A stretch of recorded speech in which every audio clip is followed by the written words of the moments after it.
R Gujarat ન્યૂઝમાં આપનું સ્વાગત છે। નારોલથી લઈને ઉજાલા સુધીની જે બ્રિજ બનવાનું છે એના લીધે જે વિસાલાથી લઈને સરખેજ સુધી જે ઉજાલા સુધીની જે ડિમોલેશનની કામગીરી શરૂ કરવામાં આવી હતી, આજે મોડી રાત્રે સરખેજ વિસ્તારમાં 4 દરગાહ અને 1 મંદિરની ડિમોલેશનની કામગીરી કરવામાં આવી હતી। તંત્ર દ્વારા એક મંદિરને પણ જે છે એને તોડી પાડવામાં આવ્યો હતો અને જે 4 દરગાહ હતી એને પણ તોડી પાડવામાં આવ્યો હતો અને સરખેજ પોલીસનું ચુસ્ત બંદોબસ્ત ગોઠવી દેવામાં આવ્યો હતો અને ઉચ્ચ કક્ષાના અધિકારીઓ હાજર હતા અને કોર્પોરેશનના અધિકારીઓની દેખરેખ હેઠળ આ કામગીરી કરવામાં આવી હતી। રઈસ સૈયદ, અમદાવાદ।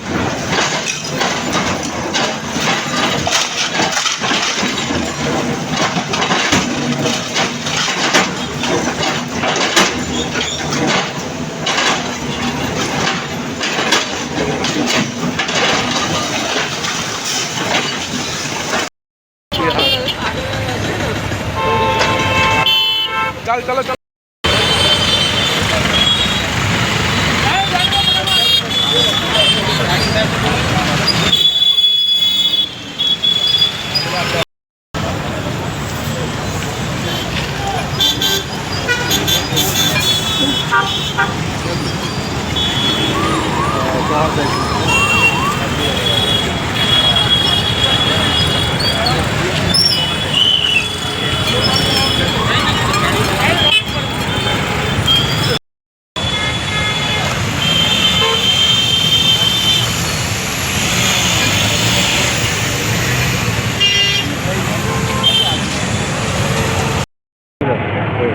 કેટલા ધાર્મિક સ્થળ તોડવામાં આવે અને કેટલી પોલીસ બંદોબસ્ત ગોઠવવામાં આવે?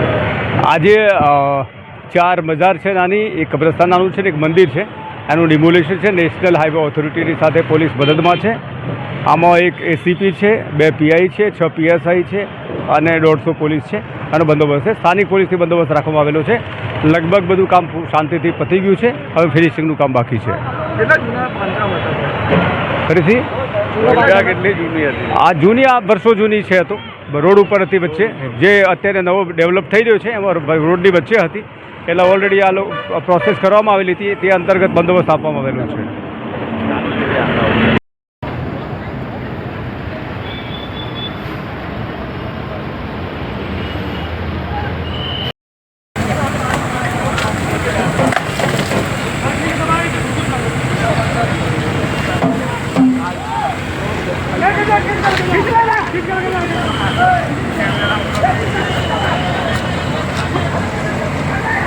नहीं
मंदिर तोड़ो, आप उसे मेचता करके